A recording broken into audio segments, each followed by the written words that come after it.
ناظرین، محرم الحرام کا مہینہ شروع ہو چکا ہے۔ دنیا بھر میں اہل اسلام جو ہیں وہ حضور نبی کریم صلی اللہ علیہ وسلم کے نواسہ حضرت امام حسین کی عظیم شہادت کو خراج تحسین پیش کرنے کے لیے پوری دنیا میں پروگرامز کا سلسلہ جاری رکھے ہوئے ہیں۔ دنیا میں بہت سے واقعات ہوئے، بہت سے سانحات ہوئے، تاریخ میں بڑے بڑے جو ہے وہ دل کو درد پہنچانے والے واقعات بھی ہوئے، بڑے بڑے حیران کن واقعات بھی ہوئے، لیکن کسی واقعے کو اتنی زیادہ اس کا افسوس نہیں کیا گیا، اتنا اس کی یاد کو تازہ نہیں رکھا گیا، اتنا اس بارے میں لوگوں کو بتایا نہیں گیا جتنا اس واقعہ کربلا کو کیا گیا۔ اس کی وجہ، سب سے پہلی وجہ اس کی تو یہ ہے کہ جو یہ سانحہ ہے، جو واقعہ ہوا ہے، وہ اس کائنات کی سب سے عظیم ترین ہستی کے نواسے کے ساتھ پیش آیا۔ اور دوسری وجہ یہ ہے جس پر ہمارا بہت کم اس موضوع پر بات ہوتی ہے، وہ یہ ہے کہ وہ قربانی اتنی بڑی عظیم تھی، یقیناً وہ مقصد اتنا بڑا عظیم ہوگا، یقیناً اس کے محرکات کے بعد جس قربانی کو دیا گیا وہ بڑی عظیم ہوگی، اور اس کو اکثر پس پوچھ ڈالا جاتا ہے۔ اس موضوع پر بات کرنے کے لیے ہم نے آج اپنے اسٹوڈیو میں، ہماری خوش قسمتی کہ وہ اس وقت انگلینڈ کی سرزمین پر آئے ہوئے ہیں، تو ہم نے ان کو دعوت دی۔ بڑا ایک سلسلے کے ساتھ ان کا تعلق ہے، باقاعدہ طور پر روحانی سلسلے کے ساتھ وہ بچوں کو تعلیم دے رہے ہیں، کئی سال سے دے رہے ہیں، ایک بہت بڑا ادارہ چلا رہے ہیں۔ اس کے علاوہ وہ یونیورسٹی آف گجرات میں صدر ہیں شعبہ اسلامیات کے، ڈاکٹر سید حامد فاروق صاحب۔ بہت شکریہ سر، آپ نے ہمیں جوائن کیا۔ آپ کا شکریہ جی، یاد فرمانے۔ ہم آپ کو UK میں ویلکم کہتے ہیں۔ سر، بات ہو رہی تھی واقعہ کربلا کے حوالے سے۔ سب سے پہلے تو جب ہم حضرت امام حسین کی بات کرتے ہیں تو بطور میرے سوالات کچھ صحافیانہ انداز کے ہوں گے، ظاہر ہے مختلف جو مروج سوال ہیں وہ تو چلتے رہتے ہیں۔ جب حضرت امام حسین کی ذات کی بات ہوتی ہے تو ہمیں کچھ واقعات ہمیں ملتے ہیں ان کے بچپن کے، کہ جیسے حضور نبی کریم صلی اللہ علیہ وسلم ان کے لیے استقبال کرتے تھے یا کھڑے ہو جاتے تھے۔ اس کے بعد علماء کرام فوراً سکپ کرتے ہیں اور پہنچ جاتے ہیں 10 محرم کو 61 ہجری میں، جب یہ واقعہ ہوتا ہے۔ ان کے بیچ کی شخصیت ان کی کیا تھی، ان کے مطلب ان کے علم کے بارے میں، ان کے جو ہے وہ فتوحات کے بارے میں، یا ان کی جو جوانی تھی، وہ اس حوالے سے کیوں ہمیں کوئی تذکرہ نہیں ملتا، لکھا نہیں گیا، یا علماء اس کو ضروری نہیں سمجھتے، فوراً سکپ کر کے بچپن سے اس واقعے پر پہنچ جاتے ہیں؟ بسم اللہ الرحمن الرحیم۔ اللہم صلی علی سیدنا مولانا محمد وعلی آل سیدنا مولانا محمد وبارک وسلم علیہ۔ بہت شکریہ محمود اصغر چودھری صاحب، آپ کا شکریہ، آپ کے سارے دوستوں کا کہ اتنے خوبصورت موضوع پہ آج آپ نے گفتگو کرنے کا موقع عنایت فرمایا۔ یقیناً واقعہ کربلا کی جو حیثیت ہے، تاریخی اعتبار سے بھی اور مذہبی اعتبار سے بھی، بالکل وہ محتاج بیان نہیں ہے، واضح ہیں چیزیں۔ جو آپ نے بنیادی سوال فرمایا، حضرت امام حسین علیہ السلام کا بچپن بھی بیان ہوا۔ نبی اکرم علیہ تحیۃ والثناء جب تک ظاہری طور پہ تشریف فرما تھے تو حضرت امام حسین علیہ السلام، حضرت امام حسن علیہ السلام، نبی اکرم علیہ تحیۃ والثناء کی دیگر نواسیوں کا تذکرہ بھی ملتا ہے۔ اور پھر اس کے بعد بہت ساری چیزیں جو ہیں وہ کربلا میں آ کے بیان ہوئی۔ تو آپ نے ارشاد فرمایا کہ درمیان میں ذکر کیوں نہیں ہوا؟ دیکھیں، جنہوں نے سیرت لکھی ہے اہل بیت اطہار کی، اور باقاعدہ طور پہ حضرت امام حسن، حضرت امام حسین سے لے کے حضرت امام حسن عسکری تک اور حضرت امام مہدی تک لکھا ہے، انہوں نے ان ہستیوں کی سیرت کو بڑی تفصیل کے ساتھ بیان کیا ہے۔ احادیث طیبہ کیونکہ مرتب ہوئی ہیں، یہ اس دور کی باتیں ہیں جب نبی اکرم خود ظاہری طور پہ تشریف فرما تھے۔ نبی اکرم جب پردہ فرما گئے تو ظاہر ہے حدیث کا بھی صدور نہیں ہو سکتا، قرآن کا نزول بھی ختم ہو چکا، تو لہٰذا قرآن کے نزول کی بات کریں یا حدیث کے صدور کی بات کریں تو وہ تو نبی اکرم کی ذات تک ہے۔ تو نبی اکرم علیہ تحیۃ والثناء جب تک تشریف فرما ہے، حضرت امام حسین کی تقریباً 7-8 سال کی عمر تھی نبی اکرم کے تشریف، وہ ساری چیزیں ذکر ہوئیں۔ بعد میں امت میں کچھ ایسے مسائل رہے، کچھ چیزیں وجہ نزاع رہیں، جس کی وجہ سے اہل بیت اطہار کے فضائل کو اس طرح تسلسل کے ساتھ بیان نہیں کیا جا سکا۔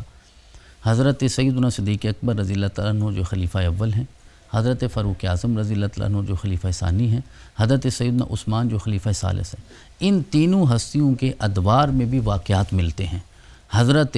صدیق اکبر رضی اللہ تعالیٰ عنہ ایک دن نماز پڑھانے کے بعد باہر نکلتے ہیں، نماز عصر کا وقت تھا، اور یہ بخاری شریف کی حدیث مبارکہ ہے کہ حضرت امام حسین علیہ السلام اور حضرت امام حسن وہ بچوں کے درمیان تشریف فرما تھے، تو حسن اور حسین دونوں کو اٹھا کے حضرت صدیق اکبر نے علی کو یہ کہا کہ یہ آپ سے زیادہ نا مجھے نبی کے مشابہ لگتے ہیں، ان کی شکل و صورت نبی کے ساتھ زیادہ ہے۔ اور سارے سیرت نگار کہتے ہیں کہ سر سے لے کے ناف تک حضرت امام حسن رسول اکرم کے مشابہ ہیں، اور ناف سے لے کے پاؤں کی ایڑی تک، پاؤں تک نہیں، پاؤں کی ایڑی تک حضرت امام حسین مشابہ ہیں۔ تو حضرت صدیق اکبر کی حیات طیبہ میں کیونکہ ظاہری طور پہ حضرت امام حسن اور حسین کی عمر ابھی زیادہ نہیں تھی، وہ دونوں ابھی بچپن میں ہی تھے، کیونکہ 2.5 سال صرف حضرت صدیق اکبر کی خلافت رہی ہے، تو اگر 2.5 سال وہ شامل کر لیں تو کسی کی عمر 9 سال بنتی ہے، کسی کی عمر 8 سال 7.5 سال بنتی ہے۔ لیکن حضرت مولا کائنات شیر خدا کا اس وقت شباب تھا، آپ کی جوانی اپنی عروج پہ تھی، تو آپ کی ہستی کا جہاں ذکر ملتا ہے تو اس ایج کے حساب سے اگر ہم دیکھیں تو یوں ہی سمجھا جائے گا کہ وہ اہل بیت اطہار کا ذکر ہو رہا ہے، حضرت امام حسن اور حسین کا ہے۔ حضرت فاروق اعظم رضی اللہ تعالیٰ عنہ کے زمانے میں کیونکہ اسلام نے پھر بہت فتوحات حاصل کی، تقریباً 22 لاکھ یا 24 لاکھ مربع میل تک اسلام پھیلا ہے، اس وقت بھی حضرت خلیفہ دوم کے ساتھ حضرت امام حسن اور حسین کی محبت کی بہت ساری داستانیں کتابوں میں ذکر ہوئی ہیں، لیکن کیونکہ جس طرح آپ نے اپنے انٹرو میں خود ارشاد فرمایا وہ قربانی اتنی بڑی تھی، واقعہ کربلا کے پھر اثرات ایسے مرتب ہوئے کہ وہ جو درمیان میں تقریباً 40-50 سال تھے نا، وہ ذرا دب کے رہ گئے، ورنہ ذکر ہوئے ہیں۔ حضرت سیدنا عثمان پہ جب محاصرہ کیا گیا اور آپ کے خلاف جب بلوائی آ گئے، سبائی آ گئے جنہوں نے حملہ کیا، تو حضرت امام حسن اور حسین تو دروازے پہ کھڑے تھے خلیفہ ثالث کی حفاظت کرنے کے لیے۔ تو بہرحال یہ واقعہ کربلا کی اپنی اہمیت ایسی ہے کہ جس کی وجہ سے سیرت کے وہ چند پہلو اس طرح تفصیل سے بیان نہیں بہت اچھا ڈاکٹر صاحب، یہ جو ایز اے تاریخ کا طالب علم جب اس طرح کے آج کل جو سوشل میڈیا میں خاص طور پر بہت زیادہ چیزیں جو ہیں وہ ایسے ہو رہی ہیں کہ جیسے مطلب اس پر بحث ہو رہی ہے کہ اس کی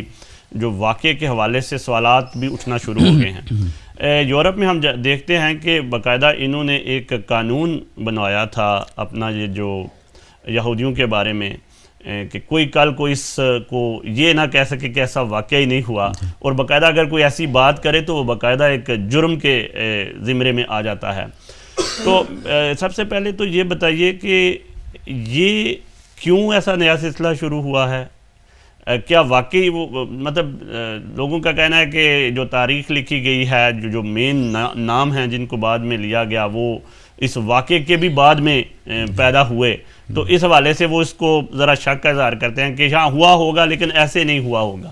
اس کا کیا علماء کرام نے سدباب کیا ہے ایسے نظریات؟ جی حضور والا، اس میں ایک بنیادی بات سمجھنے والی ہے۔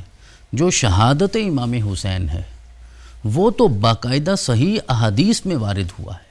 یعنی یہ واحد شہادت ہے کہ بہت ساری ایسی شہادتیں ہیں کہ شہادت ہونے کے بعد اس شہید کو عروج ملتا ہے، لیکن حضرت امام حسین نبی اکرم کی گود میں ہیں تو حضرت جبرائیل علیہ السلام پیغام لے کے آتے ہیں کہ آپ کا بیٹا شہید کیا جائے گا۔ حضرت مولا کائنات شیر خدا جناب علی اب جب جنگ صفین سے واپس آ رہے تھے تو آپ نینوا کے مقام کے پاس، نینوا کربلا کو کہا جاتا ہے، اور وہاں ابھی صفین کی بات ہو رہی ہے اور اس سے 20-22 سال بعد جا کے کربلا ہوئی، تو حضرت مولا کائنات کہتے ہیں اصبر یا ابا عبداللہ، 3 مرتبہ کہا۔ دوستوں نے کہا ابو عبداللہ یہ کنیت ہے حضرت امام حسین کی، تو انہوں نے کہا کہ آپ حضرت امام حسین کو کیا صبر کی دعا دے رہے ہیں؟ تو مولا کہنے لگے کہ میں نے نبی اکرم کی زبان سے خود سنا ہے کہ اللہ رب العزت نے میرے اس بیٹے کو شہادت کا تاج عطا فرمانا ہے، تو اس کا مطلب یہ ہے کہ شہادت ہوئی یا نہ ہوئی اس میں تو بحث نہیں بنتی، کیونکہ یہ صحیح احادیث میں ہے۔ دوسرا، قرآن کی کتنی آیات ہیں جو ہمیں یہ کہتی ہیں کہ اللہ تمہیں ضرور آزمائے گا۔ یہ دنیا بنائی ہی آزمائش کے لیے، چاہے آپ امریکہ میں بیٹھیں، چاہے افریقہ میں، چاہے برطانیہ میں یا فتح پور میں بیٹھ جائیں، جہاں بھی آپ بیٹھیں یہ آزمائش ہے۔ تو جو اللہ کی جتنا قریب ہوتا ہے اس کی آزمائش بھی اتنی زیادہ ہوتی ہے۔ تو یہ اللہ نے اپنے نبیوں کو بھی آزمایا۔ حضرت آدم کو جب جنت سے دنیا میں بھیج دیا گیا تو کیا یہ آزمائش نہیں تھی؟ حضرت نوح علیہ السلام، حضرت ابراہیم علیہ السلام، پھر جناب رسول پاک علیہ تحیت و ثنا کو بھی آزمایا گیا۔ لہذا اس واقعے کے جو تفصیلات ہیں، اس کی جزیات ہیں کہ کوئی کیسے گھوڑے پہ سوار ہوا، اس نے کیسے وار کیا، ظاہری سی بات ہے وہ تاریخی چیزیں ہیں، ان میں تو کہیں نہ کہیں آپ اختلاف رائے کر سکتے ہیں۔